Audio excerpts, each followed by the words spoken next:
Hello student, welcome to online classes. मैं संजय कुमार। हम plus two का जो राजनीति विज्ञान का सिलेबस कर रहे थे उसके अंदर हमारे 2 चैप्टर कंप्लीट हो चुके थे।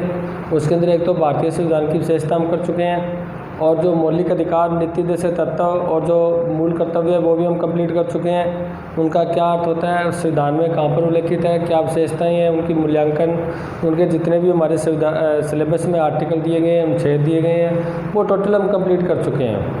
अब जो हमारा नेक्स्ट जो आपका चैप्टर आता है, जो तीसरा चैप्टर आपका, वो है भारतीय संघीय व्यवस्था के आधारभूत तत्व। देखो, बहुत ही बढ़िया चैप्टर आपका, बहुत ही बढ़िया लेसन है ये।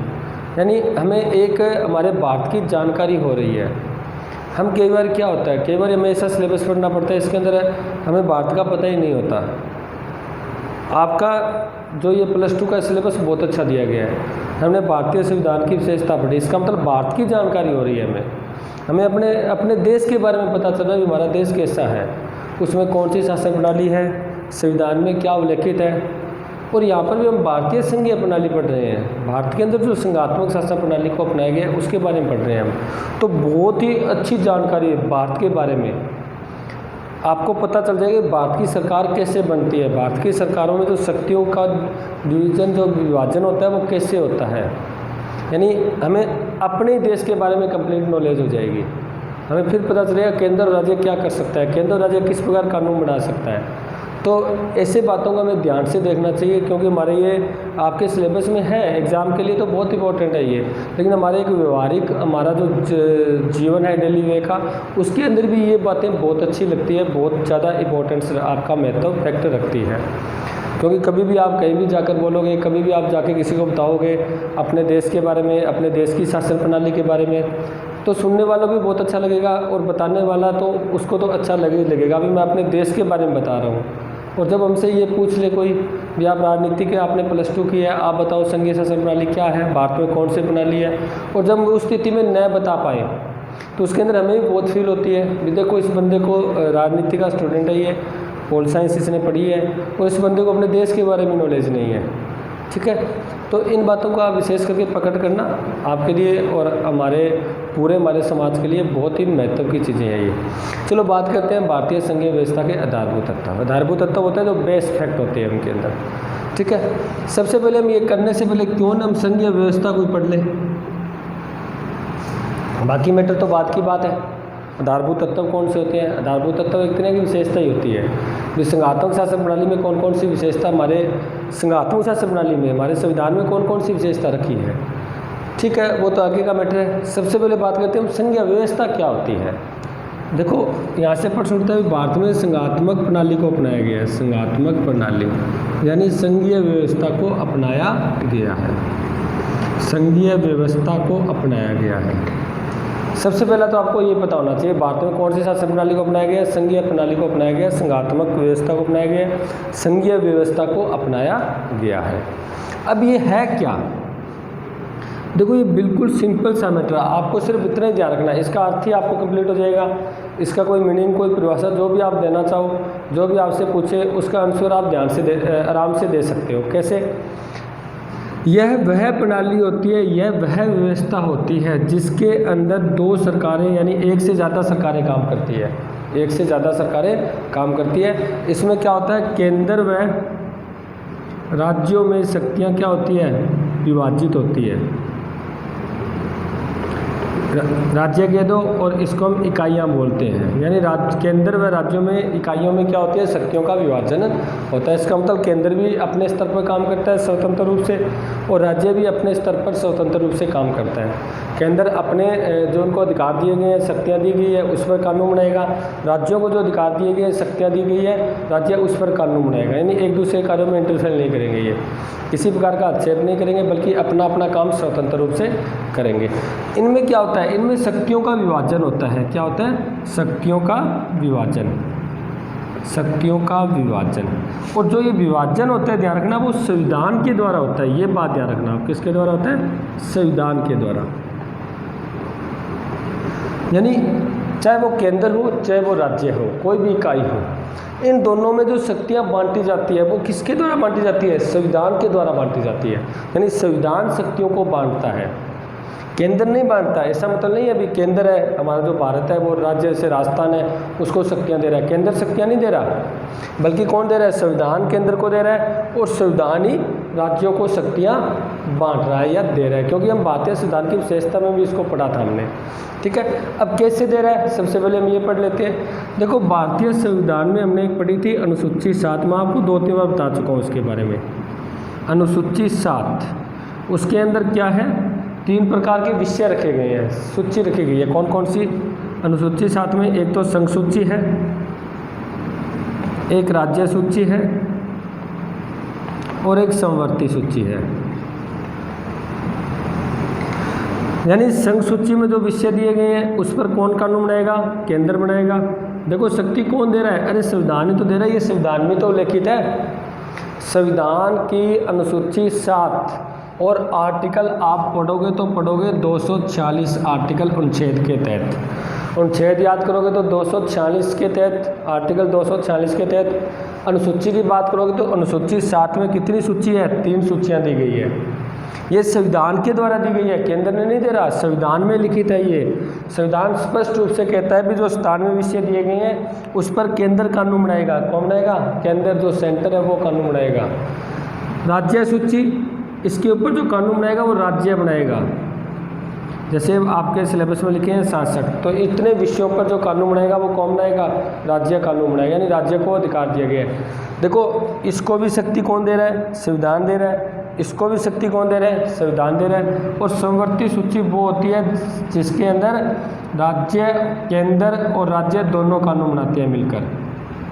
बस ये बात ध्यान रखना, ये है संघात्मक प्रणाली और कोई नहीं है।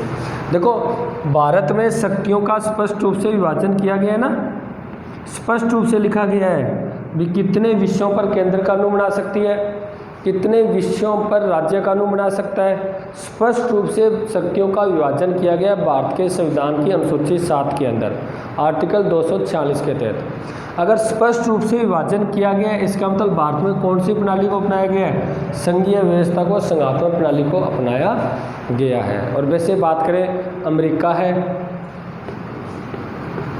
अमेरिका, ऑस्ट्रेलिया, स्विट्जरलैंड,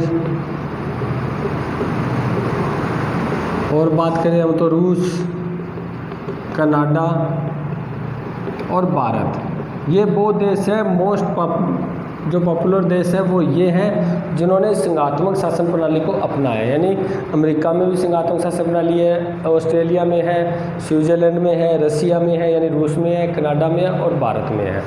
इसका मतलब भारत में भी, अब आपसे पूछे भारत में संघात्मक शासन प्रणाली को अपनाया गया है, मैंने आपको आंसर पहले बता दिया। कई बार कोई चीफ पर्सन आता है प्रूफ यानी उसको सिद्ध करने के लिए आता है। मैं कहता हूँ भारत में संघीय शासन प्रणाली है, स्पष्ट करो, आपको स्पष्ट करना पड़ेगा। स्पष्ट आप ऐसे कर सकते हो भी भारत में भी क्या है, संविधान के द्वारा शक्तियों का स्पष्ट रूप से विभाजन किया गया है, केंद्र और राज्य दोनों काम करते हैं। केंद्र अनुसूची 7 के अंदर आप तो कह सकते हो सूचियाँ 3 सूची दी गई है, जिसमें संघ सूची स्पष्ट रूप से केंद्र को कानून बनाने के लिए कहती है, राज्य सूची स्पष्ट रूप से राज्य को कानून बनाने के लिए कहती है। यानी संविधान ने क्या कर रखा है, स्पष्ट रूप से शक्तियों का विभाजन कर रखा है। इसी कारण भारत में संघात्मक या संघीय प्रणाली को अपनाया गया या है, हमारे देश में संघीय प्रणाली है, यही कारण है। ठीक है, तो यही इसका अर्थ है। अब इसका अर्थ क्या लिखोगे, देखो मैंने इतना सब कुछ आपको बता दिया। अब इसका अर्थ क्या लिखोगे, अगर ये लिखोगे संघात्मक प्रणाली या संघीय व्यवस्था वो होती है जिसमें केंद्र व राज्यों में शक्तियों का स्पष्ट रूप से विभाजन होता है, या आप ये लिख सकते हो जिसमें केंद्र व राज्यों में संविधान द्वारा शक्तियों का स्पष्ट रूप से विभाजन होता है। उसे कौन सी प्रणाली कहते हैं, संघात्मक प्रणाली या संघीय व्यवस्था कहते हैं। बस डन है, इतना याद करना है, उससे ज़्यादा पढ़ने की जरूरत ही नहीं है आपको। अब इसी के आधार पर हम टोटल विशेषता कर लेंगे, इसके आधारभूत तत्व कर लेंगे, अलग मैटर नहीं है इसका, ये नहीं पढ़ना आपको आधारभूत तत्वों का रट्टा लगाना है। अरे पहला तो स्पष्ट ही हो गया, आपके सामने ही है, क्या आपके सामने भी शक्तियों का विभाजन होता है और भारत में है, तो पहली विशेषता तो होगी इसकी। संघात्मक शासन प्रणाली की जो सबसे मुख्य विशेषता ये होती है, उसमें केंद्र राज्यों में क्या होता है, शक्तियों का स्पष्ट रूप से विभाजन होता है। और इसमें देखो अब केंद्र को भी शक्ति कौन दे रहा है? संविधान दे रहा है। राज्यों को भी शक्ति कौन दे रहा है? संविधान दे रहा है। अरे जो शक्तियाँ देता है तो वही तो शक्तिशाली होता है। मान लो मेरे को मेरे पिताजी शक्ति दे रहे हैं, मेरे भाई को भी मेरे पिताजी शक्ति दे रहे हैं, काम करने को कह रहे हैं, इसका मतलब शक्तिशाली कौन हुए? पापा हुए ना। वो कभी भी शक्तियाँ एक दूसरे को बांट भी सकते हैं, यहाँ से निकाल के यहाँ भी दे सकते हैं, यहाँ से निकाल के यहाँ भी दे सकते हैं। यानी ये टोटल काम कौन कर सकता है? संविधान। इसी कारण संघीय शासन प्रणाली में क्या होता है? संविधान होता है। वो क्या होता है? सर्वोच्च होता है। ध्यान रखना, हमारे यहाँ पर केंद्र या राज्य सर्वोच्च नहीं है, बल्कि संविधान सर्वोच्च है। क्यों है? क्योंकि शक्तियाँ संविधान दे रहा है। केंद्र को भी शक्तियाँ कौन दे रहा है? संविधान दे रहा है। राज्यों की भी शक्तियाँ कौन दे रहा है? संविधान दे रहा है। बस ये है संघीय प्रणाली। इसकी दो विशेषता तो आप कर ही चुके हो। दो विशेषता यानी धारभूत तत्व दो तो कंप्लीट हो चुके हैं आपके। एक तो ये इसमें शक्तियों का विभाजन होता है, भारत में है, इसमें दोनों को शक्तियाँ संविधान देता है। इसी कारण सर्वोच्च कौन होता है? संविधान होता है, केंद्र सर्वोच्च नहीं होता। और कुछ मैंने आपको बता चुका हूँ, अमेरिका, ऑस्ट्रेलिया, स्विट्जरलैंड, रूस, कनाडा और भारत के अंदर संघीय व्यवस्था को अपनाया गया है। ठीक है। और एक बात और इसके साथ ही क्लियर कर देता हूँ, भारत में जो संघात्मक प्रणाली को अपनाया गया है वो कनाडा की संघात्मक शासन प्रणाली से ली गई है। ध्यान रखना, हमारे जब ये संघात्मक शासन प्रणाली को अपनाया जा रहा था ना, जब संविधान सभा द्वारा संविधान का निर्माण किया जा रहा था, उसमें प्रणाली को लिखना था, तो उन्होंने कहा था भी जो कनाडा में जैसी संघात्मक शासन प्रणाली पाई जाती है, अब वैसी प्रणाली हम भारत में अपनाएंगे। अमेरिका से नहीं है प्रेरित, हम कनाडा के संविधान से प्रेरित है। ये ध्यान रखना। अगर आपसे पूछे ना भारत में संघीय प्रणाली या जो संघीय व्यवस्था है वो कौन से देश के संविधान से ली गई है, तो आप लिखोगे कनाडा के संविधान से ली गई है, कनाडा के संविधान से प्रेरित है। ठीक है। अब हम पढ़ते हैं आगे और इसके बारे में। ये तो इसका नॉर्मल सा अर्थ हो गया आपके सामने, बिल्कुल सिंपल तरीके से। उसके बाद करें, देखो जो संघात्मक व्यवस्था होती है ना, संघात्मक, जो आप सीधे बात करो, संघात्मक देश होते हैं वो दो प्रकार से होते हैं। जो संघात्मक देश का निर्माण होता है ना वो दो प्रकार से होता है, उसके बारे में पढ़ने वाले हैं। कैसे कैसे होता है? देखो, एक तो क्या होता है, जैसे हम बात करते हैं, जैसे अमेरिका की क्रांति हुई थी ना, 1776 में क्रांति हुई थी और 476 के अंदर वो स्वतंत्र हुआ था, अमेरिका हुआ था जब। ठीक है। तो उसके टाइम कहते हैं वहाँ पर 13 उपनिषद थे और वो अलग अलग थे, अलग अलग उपनिवेश थे। और उन्होंने फिर एक समझौता किया, समझौता करके यूएसए का निर्माण कर लिया, यानी संयुक्त राज्य अमेरिका का निर्माण कर लिया। अब देखो वो कैसे होता है, यानी कुछ इकाइयाँ थी, यानी उपनिवेश थे, जैसे हम अमेरिका की बात कर रहे हैं, वो क्या थे? अलग अलग थे। और जब वो अलग अलग होते हैं तो वो मजबूत नहीं होते, क्योंकि आप कहते हैं ना, जब एक लकड़ी को आसानी से तोड़ा जा सकता है, लेकिन जब पूरा एक गट्ठर होता है तो उसको तोड़ना मुश्किल हो जाता है। एकता में शक्ति है। वही बात यहाँ पर लागू होती है। जब ये अलग अलग थे तब ये क्या थे? कमज़ोर थे, इनको कोई भी गुलाम कर सकता था, दबा सकता था। इन्होंने क्या किया? इन्होंने आपस में समझौता किया, सब इकाइयों ने मिलकर क्या किया? समझौता किया और एक केंद्र का निर्माण किया। क्या किया? एक केंद्र का निर्माण किया। बस ये है अमेरिका का उदाहरण। यानी अमेरिका बना था वो इससे बना था, यानी इकाइयों ने समझौता करके एक अमेरिका यूएसए का निर्माण कर दिया। इसका मतलब केंद्र को बना लिया। ये अमेरिका का उदाहरण है। पहला तो संघ ये होता है, संघ की बात करें ना, ये पहला संघ है। संघ वो होता है जिसमें केंद्र और राज्य दोनों होते हैं। इसमें केंद्र और राज्य दोनों है, लेकिन इसका निर्माण कैसे हुआ? इकाइयों से देश का निर्माण हो रहा है, इकाइयों से संघ केंद्र का निर्माण हो रहा है। इसमें क्या होता है? इकाइयों से केंद्र का निर्माण। और ये सबसे बड़ा उदाहरण कौन सा मानोगे आप? अमेरिका को, यूएसए को। क्लियर है बात? एक संघ कैसा होता है? देखो, एक संघ वो होता है जो कि केंद्र बहुत बड़ा होता है। केंद्र क्या होता है? बहुत बड़ा होता है, बड़ा केंद्र होता है। इसके कारण वो पूरे क्षेत्र को अकेला संभाल नहीं सकता। देखो बाहर देख लो, भारत का क्षेत्रफल 32,87,263 वर्ग किलोमीटर है और वर्तमान में बात करें 2011 की जनगणना के अनुसार 121.07 करोड़ यहाँ पर जनसंख्या पाई जाती है। क्या इतने क्षेत्रफल और इतने जनसंख्या पर एक सरकार काम कर सकती है? एक सरकार देख सकती है? यानी वो सेंटर में बैठी है, वो देख सकती है यहाँ राजस्थान में क्या हालत है, राजस्थान का एक एरिया सादुलशेर है, वहाँ क्या हालत है, डिस्ट्रिक्ट गंगानगर है, वहाँ क्या हालत है। इसलिए इसने क्या किया? इसने अपने प्रशासन को, शासन तंत्र को सही तरीके से चलाने के लिए इन्होंने क्या कर दिया, आगे इकाइयों का निर्माण कर दिया, ताकि एक से ज़्यादा सरकारें काम करेगी तो शासन बढ़िया तरीके से चलाया जा सकता है। यहाँ देखो, यहाँ तो इकाइयों से केंद्र का निर्माण हो रहा है, ध्यान से देखो आप, इकाइयाँ थी उसने केंद्र का निर्माण कर दिया, यहाँ पर केंद्र था इकाइयों का निर्माण कर दिया।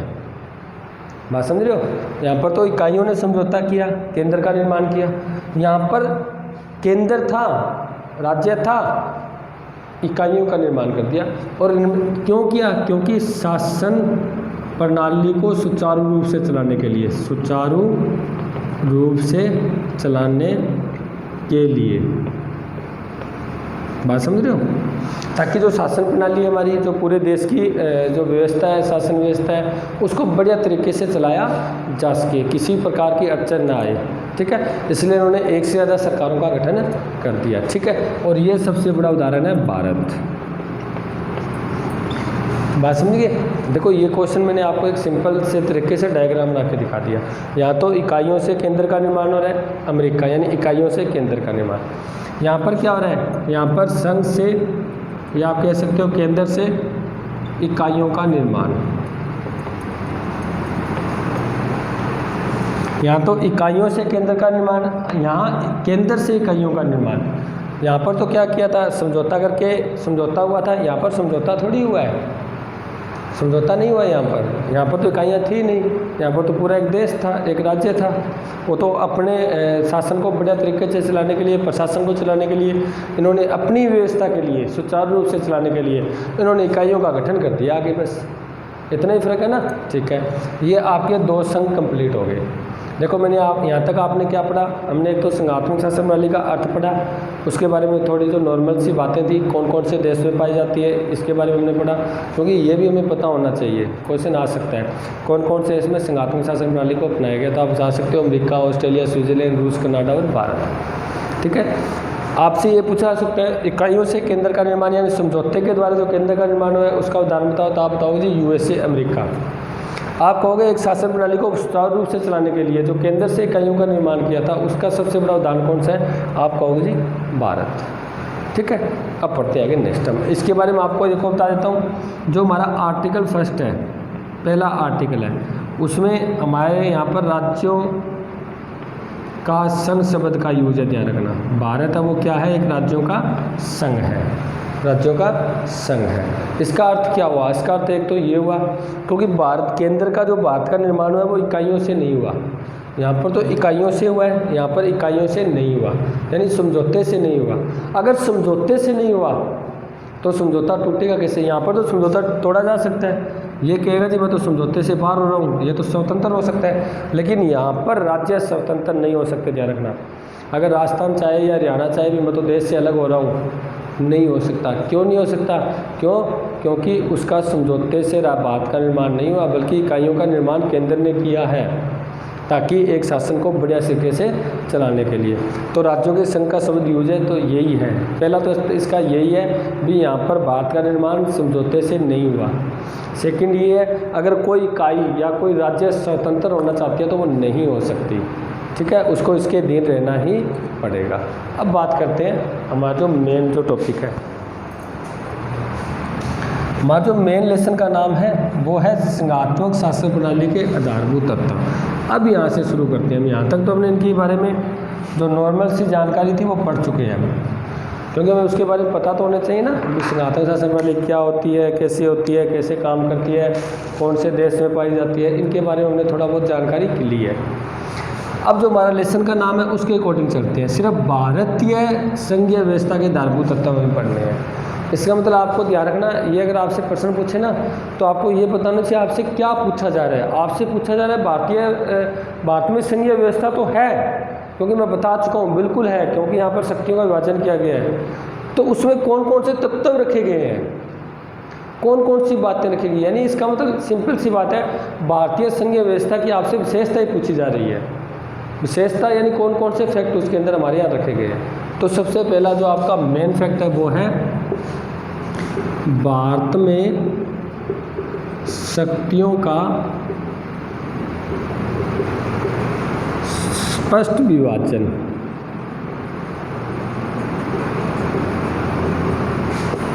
पहला तो विशेषता हमारी यही है और बिल्कुल मैं आपको बता चुका हूँ, और एक मैं स्पीडली सी और बता देता हूँ आपको। भारत में शक्तियों का स्पष्ट विभाजन किया गया है, संविधान के द्वारा किया गया है ना। अभी पढ़ के आए हम अनुसूची 7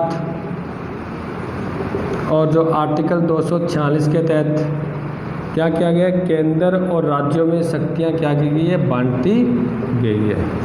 केंद्र व राज्यों में शक्तियों का स्पष्ट रूप से विभाजन किया गया। मैंने अभी बताया था, जैसे 97 विषय है उस पर केंद्र कानून बना सकता है, 67 विषय है उस पर राज्य कानून बना सकता है, कुछ 47 विषय है उस पर दोनों कानून बना सकते हैं, जो समवर्ती सूची है। ठीक है, स्पष्ट रूप से विभाजन किया गया, नहीं किया गया, स्पष्ट रूप से विषय लिखे गए हैं। कौन कौन से विषय से, रेलवे का विषय है, सड़क का विषय है, विद्युत का विषय है, ऊर्जा का, कोई शिक्षा संबंधित कोई विषय है, सब विषयों को स्पष्ट रूप से लिखा गया है कि कौन से विषय पर कौन केंद्र कानून बनाएगा, कौन से विषय पर राज्य कानून बनाएगा और कौन से विषय पर दोनों के अधिकार है कानून बनाने के। तो स्पष्ट रूप से विभाजन किया गया है। तो पहली हमारी विशेषता कंप्लीट होती है, भारत में शक्तियों का स्पष्ट रूप से विभाजन। ठीक है, अब आती है नेक्स्ट हमारे यहाँ पर दूसरी विशेषता। देखो बिल्कुल सिंपल है, थोड़ा सा ध्यान से सुनना, उसी के आधार पर चलेगा। बिल्कुल यानी सरल तरीके से आप इसको बढ़िया तरीके से याद कर सकते हो और पक्का प्रश्न आता है इसका। ठीक है, सेकंड आपकी है स्वतंत्र व निष्पक्ष न्यायपालिका।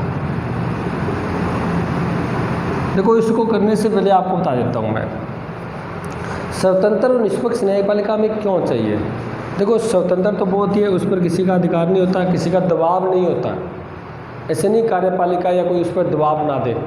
जैसे मान लो केंद्र राज्य होते हैं और केंद्र का दबाव हो तो वो टोटल निर्णय ले, वो केंद्र के पक्ष में ले, राज्य का पक्ष ही नहीं ले। ठीक है, इसका मतलब वो किसी का पक्ष नहीं लेती, इसी कारण इसको बोलते हैं निष्पक्ष, भी किसी का पक्ष न लेना। और जो भी न्यायपालिका करती है न्याय, वो एक सही तरीके से न्याय दे पाए, न्यायपालिका अपना न्याय सही तरीके से न्याय दे पाए, इसी कारण इसको क्या रखा गया, स्वतंत्र रखा गया। मैंने अभी बताया था संघात्मक प्रणाली में क्या होता है, संघात्मक प्रणाली में केंद्र और राज्य होते हैं, केंद्र और राज्य होते हैं। ठीक है, अब मेरी बात सुनो, घर वाले कहते हैं ना जब दो बर्तन होते हैं तो वो आपस में खड़कते ही हैं। मैं अगर अकेला रहता हूँ रूम के अंदर, किसके साथ लड़ूंगा, मेरी कभी झगड़ा नहीं होता। लेकिन जब 2 या 3 रहते हैं तो पक्का है कभी ना कभी तो झगड़ा होगा ही होगा, और होना भी चाहिए। ठीक है, झगड़ा भी जरूरी होता है। इसी कारण अब आपको पता है केंद्र भी है और बहुत से राज्य भी हैं। जैसे भारत के अंदर वर्तमान में 28 राज्य हैं और जो हमारे 9 केंद्र शासित प्रदेश हैं। अब एक से ज़्यादा सरकारें काम करती है तो झगड़ा हो सकता है, विवाद हो सकता है, सिंपल सी बात है। एक से ज़्यादा सरकारें काम कर रही है, देखो मेरे के ऊपर एक तो केंद्र की सरकार काम कर रही है, तो मेरे पर कानून लागू होता है, वो केंद्र का भी कानून लागू होता है, राज्य का भी होता है। इसका मतलब एक से ज़्यादा सरकारें काम कर रही है। हमारे यहाँ पर एक केंद्र काम कर रहा है, 28 राज्य की सरकारें काम कर रही है, 9 केंद्र शासित प्रदेश काम कर रहे हैं। इसका मतलब एक से ज़्यादा सरकारें काम कर रही है, तो एक से ज़्यादा व्यक्ति जब काम करेंगे तो झगड़ा तो होगा, पक्का होगा। ब्याह शादी में आपने देखा होगा, एक से ज़्यादा जब व्यक्ति को लगा देते हैं ना, आपस में झगड़ा हो जाता है। क्यों, वो कहता है ऐसे करो, वो कहता है ऐसे करो। अब विवाद तो होगा, पक्का होगा, विवाद होना भी चाहिए। तो इन विवाद का निर्णय कौन लेगा, इस विवाद को दूर कौन करेगा, इस विवाद को दूर करेगी न्यायपालिका। कौन करेगी, न्यायपालिका। और न्यायपालिका के अंदर विवाद चला गया, अगर उस पर किसी चीज़ का दबाव हो, मान लो केंद्र का दबाव हो, तो वो टोटल निर्णय किसके पक्ष में लेगी, केंद्र में। इसको तो कभी न्याय मिलेगा ही नहीं। इसीलिए इसको भी न्याय मिले, इसके लिए इस न्यायपालिका को क्या रखा गया, स्वतंत्र रखा गया, ताकि एक निष्पक्ष न्याय प्रदान किया जा सके। बस सिंपल सी बात है। ये हमारे देश की विशेषता है और भारतीय संविधान की विशेषता है। हमारे यहाँ पर स्वतंत्र और निष्पक्ष न्यायपालिका को रखा गया। और आप भारतीय संविधान की विशेषता जो फर्स्ट चैप्टर था उसमें आप पढ़ भी चुके हो, ये एक स्वतंत्र न्यायपालिका, एक निष्पक्ष न्यायपालिका भारत में पाई जाती है। और आपने नीति निर्देशक तत्व में भी आर्टिकल 50 पढ़ा था, आपने याद है क्या, आर्टिकल 50 न्याय से संबंधित जो नीति निर्देशक तत्व थे उसमें कहा गया है कार्यपालिका व न्यायपालिका क्या रहेगी, पृथक पृथक रहेगी। न्यायपालिका पृथक रहेगी, इसका मतलब न्यायपालिका पर कार्यपालिका का दबाव नहीं होगा। न्यायपालिका में कार्यपालिका आक्षेप नहीं कर सकती, दोनों अलग अलग मैटर है दोनों का। इसीलिए इसको अलग अलग रखा गया ताकि कार्यपालिका न्यायपालिका पर दबाव न बना सके। ठीक है, क्यों न बनाए? क्योंकि उसको स्वतंत्र रखना है ताकि एक निष्पक्ष न्याय प्रदान किया जा सके। अगर आपको ये कह दे भी एक स्वतंत्र न्यायपालिका की क्यों आवश्यकता पड़ती है, क्योंकि निष्पक्ष न्याय के लिए आवश्यकता पड़ती है।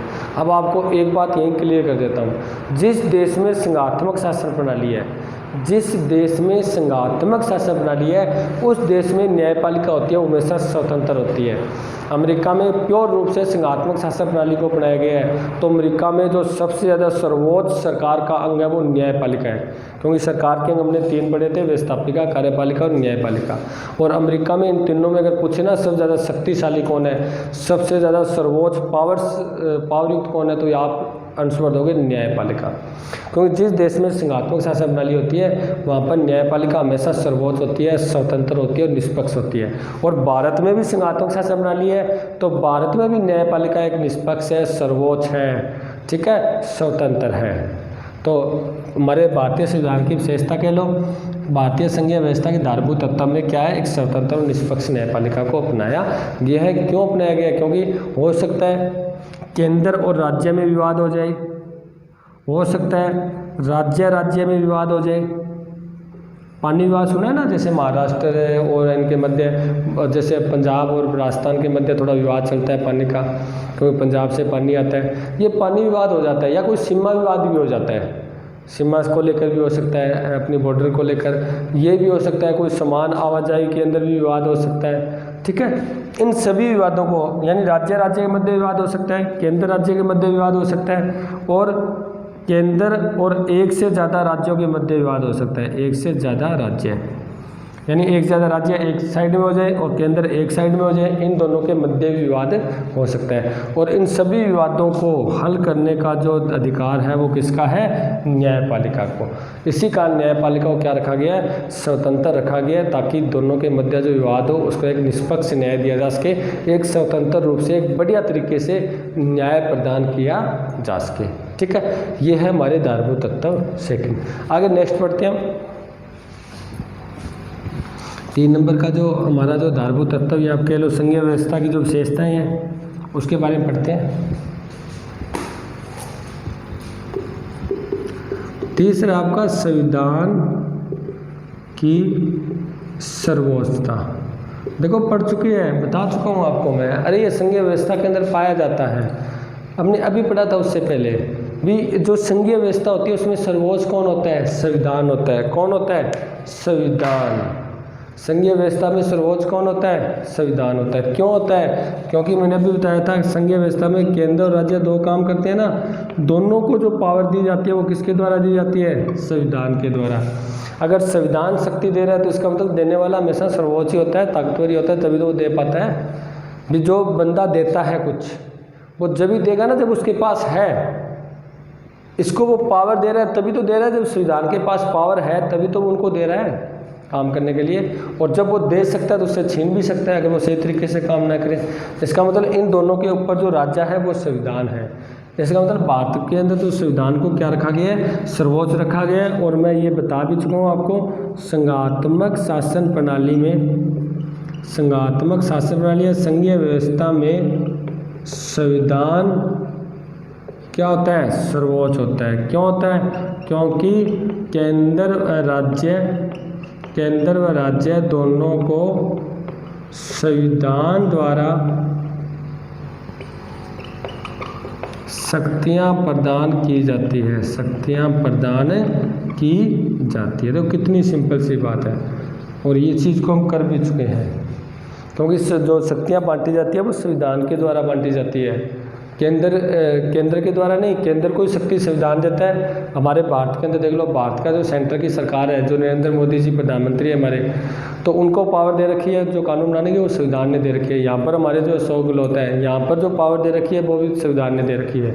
ठीक है, यानी दोनों को जो शक्तियाँ देता है वो संविधान देता है। इसी कारण संविधान क्या होता है? सर्वोच्च होता है। और संघीय व्यवस्था की सबसे बड़ी विशेषता होती है भाई उसके अंदर संविधान सर्वोच्च होता है। भारत में भी संघीय व्यवस्था अपनाई जाती है, अपनाई गई है, इसी कारण भारत में भी सर्वोच्च कौन है? संविधान है। केंद्र भी सर्वोच्च नहीं है, राज्य भी सर्वोच्च नहीं है, ये आप बात ध्यान रखना। उसके बाद नेक्स्ट बात करते हैं जो आपका 4 नंबर की विशेषता है इसकी।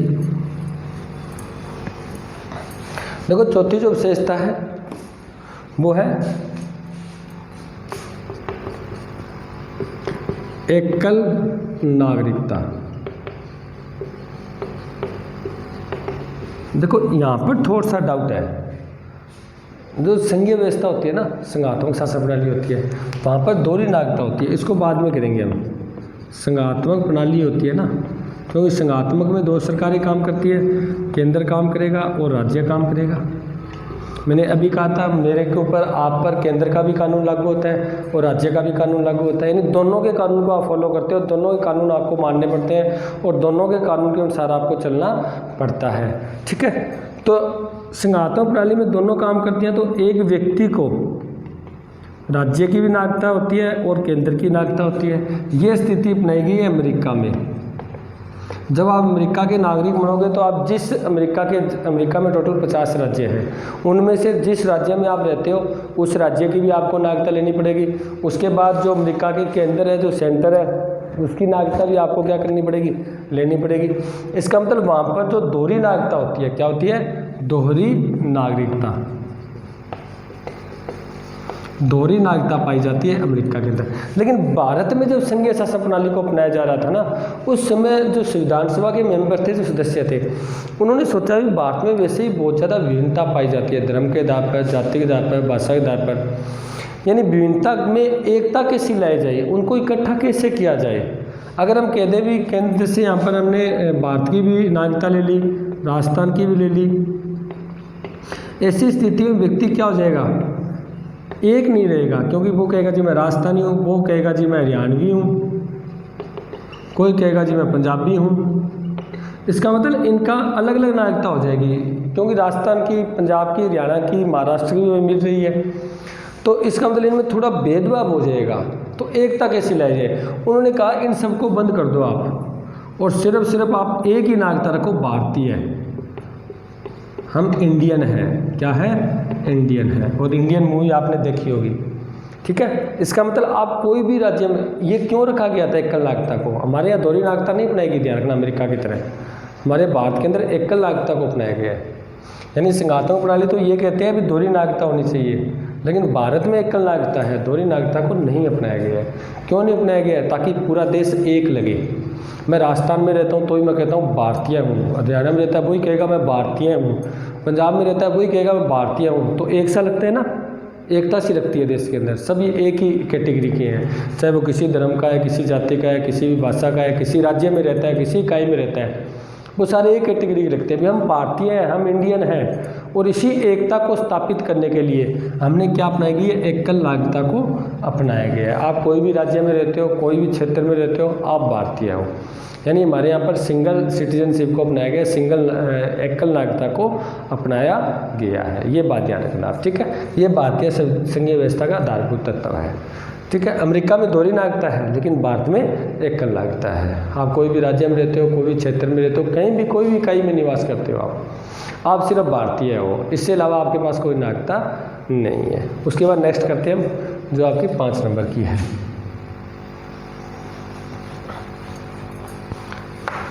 आगे जो संघीय व्यवस्था के आधारभूत तत्व है जो नेक्स्ट है, उसके बारे में पढ़ते हैं। इसके अंदर हम बात कर देते हैं जो केंद्रीय व्यवस्थापिका होती है, केंद्रीय व्यवस्थापिका। और केंद्रीय व्यवस्थापिका कौन होती है? जो संसद होती है, उसको हम केंद्रीय व्यवस्थापिका बोलते हैं। जो केंद्रीय व्यवस्थापिका होती है, उसका जो द्वितीय सदन होता है, क्या होता है? द्वितीय सदन। द्वितीय सदन कौन सा होता है? हमारे यहाँ पर कौन है? राज्यसभा। द्वितीय सदन होता है वो क्या होता है? वो राज्यों का सदन होता है। किसका होता है? राज्यों का सदन। ये संघात्मक शासन प्रणाली की विशेषता है। देखो मैं इसके बारे में थोड़ा आपको नॉलेज बता देता हूँ। हमारे जो भारत में संसद है उसके 2 सदन हैं। कितने सदन हैं? 2। एक तो लोकसभा है और एक राज्यसभा है। यानी आपने हमारे यहाँ पर 2 सदन आपसे पूछे कि भारत में कितने सदन हैं, तो आप आंसर दोगे 2 सदन हैं, लोकसभा और राज्यसभा। अगर आपसे पूछे भारत में संसद के अंग कितने हैं, संसद के अंग, देखो प्रश्न 2 है, एक तो सदन पूछे फिर तो आंसर दोगे 2। अगर पूछे आपको संसद के अंग तो आंसर दोगे 3, क्योंकि अंग के अंदर क्या आ जाता है, लोकसभा, राज्यसभा और राष्ट्रपति भी आ जाता है, प्रेसिडेंट भी आ जाता है, राष्ट्रपति भी आ जाता है। ठीक है, ये नॉर्मल सी, वैसे मैं आपको एग्जाम के लिए बता रहा हूँ, जैसे कोई कंपटीशन का एग्जाम वगैरह आप तैयारी करते हो तो इनके बारे में पता होना चाहिए हमें। सदन तो 2 है, लोकसभा राज्यसभा। संसद के जो अंग है वो 3 है, लोकसभा, राज्यसभा और राष्ट्रपति। ठीक है, और राष्ट्रपति होता है वो अभिन्न अंग होता है, ये बता देता हूँ साथ में आपको, कौन सा अंग होता है, अभिन्न अंग। चलो अब हम यहाँ पर आते हैं वापस, ये तो वैसे ही नॉर्मल सी जानकारी होगी।